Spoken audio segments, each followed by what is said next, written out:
A typical home wastes 30% more energy than an efficient one. Do you ever wonder what the return on investment would look like for you putting in a few thousand, a couple hundred, or less than $100? In this video, we'll break down 9 tips that help you to create recurring savings on your energy bill. Grab a cup of coffee and let's talk about it. On this channel, we talk a lot about heating and cooling systems, and they are important to energy efficiency at home. However, when it comes to the order in which you install energy efficiency upgrades, you should actually start with the insulation, because that affects the size of your heating and cooling system. If there's only one thing you take away from this video, I would hope that it is that with better insulation, you create recurring savings, you create actually a passive income. It's after tax and as passive as it can get. And many of these fixes amortize within a couple of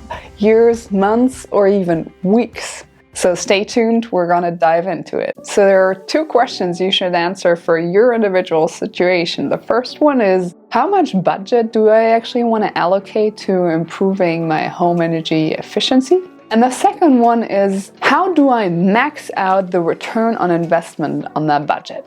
If this sounds a little bit too complex and you just want to get going with something, watch to the end of the video, because there are quick fixes that pay off almost instantly. And also remember, when you allocate the budget, you don't have to do it all right away. You can do it step by step over time, even over many years. Tip number 1, most utilities offer free home energy assessments. Now this is amazing. If you haven't done so, please check it out and let us know in the comments below. I'd be pumped if this service is available to you. These are experts that tailor solutions to your individual situation to help you create recurring savings. So please check it out. We have a home in Colorado where it can get quite warm in the summer and quite cold in the winter.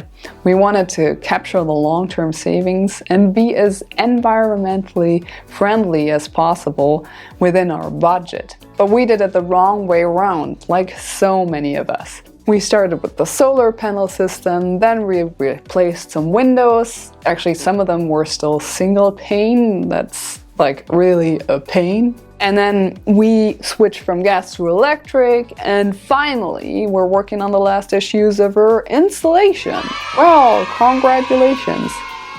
Don't do that. Start with the installation, then and only then you can properly size the heating and cooling system, and then you can properly size the solar panel system. If you're thinking about both installing a solar panel system and a heat pump in your home, do the heat pump first, because that's gonna define how much electricity you use, and in some cases the utility is gonna set a limit on what you can tie to the grid. In our case, that was 120% of our electricity usage. Tip number 3, another way how to identify where air leaks might occur is where different building materials come together. For instance, between the foundation and the siding of the house, or where you have anything coming into or going out of the house, like wiring or plumbing.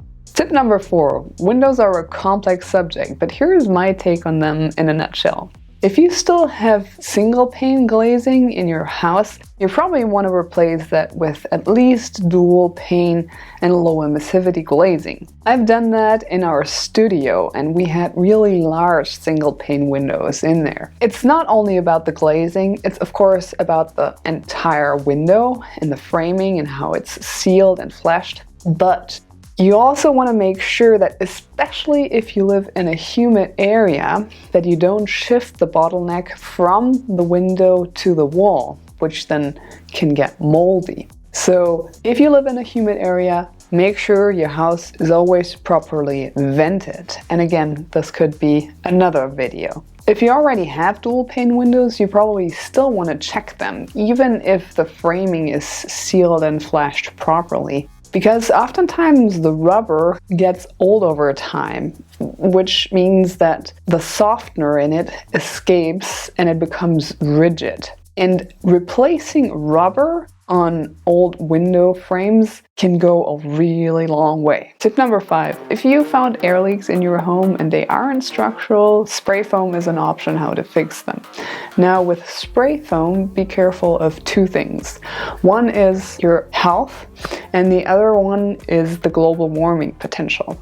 And for both of them, you should find information on the can. Now the global warming potential, don't underestimate that because there are gases out there that are more than 1,000 times more global warming potent than CO2. You probably know that heat travels from the bottom to the top, so from the higher pressure to the lower pressure area. This is why insulating your attic properly is so crucial for a higher R value, a higher energy efficiency, and ultimately lower recurring energy bills. Insulating your attic properly doesn't have to be expensive. People do it for $1,000, $1,500 themselves all the time. However, when you make that decision on how much budget to allocate to insulating your attic, beware that the more you invest typically in the material, the work, etc., the better you're off in the long run. When making a major insulation upgrade like re-insulating your attic, you want to make sure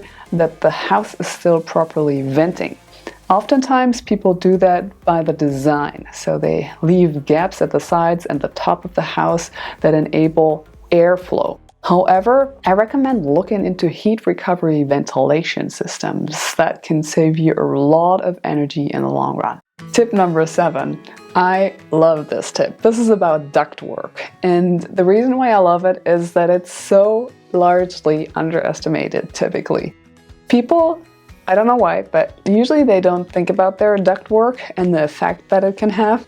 But this is where the air really flows, and this is like we talked about convection, this is where the convection happens. And if you have a leak in your ductwork, that is so easy to fix in a really short amount of time with very little money, and it makes such a big difference on your energy bill. Some air leaks in your ductwork might be easier to find than others. Sometimes leaks have been patched before, and you want to check if they're still tight.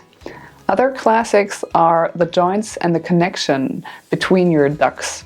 You want to run the HVAC and then place your hand over the metal. If you feel the air flow, then you identified an air leak. To fix the leak, apply special metallic foil tape. You don't want to use regular duct tape as the adhesive will come loose over time. Once the metallic foil tape is in place, use duct mastic over the tape and joints to improve the seal. Tip number 8, check your outlets and light switches for air leaks. I was surprised on how many American households still have air leaking through the outlets and through the light switches. To fix air leaks at your outlets or light switches, there are foam gaskets you can purchase at any hardware store. To install them, simply unscrew the cover, place and press the pre-cut foam, and then reattach the cover. If you want to test the air tightness of your home on a professional level, you can use the blower air test. If that's too pricey or too complicated, try the following do-it-yourself method. Close all the windows and doors, make your house as airtight as possible, and then run all your exhaust fans. This will put air pressure on your house. And then you can use incense sticks at all the potential air leaks that we discussed earlier in the video. And if the smoke of the incense stick is blowing out of the house, you identified an air leak. Let us know in the comments below if you're interested in trying any of the tips mentioned or if you have tried them before. Make sure to hit the like button as it really helps with the algorithm. Thank you very much for watching and see you in the next one. Bye!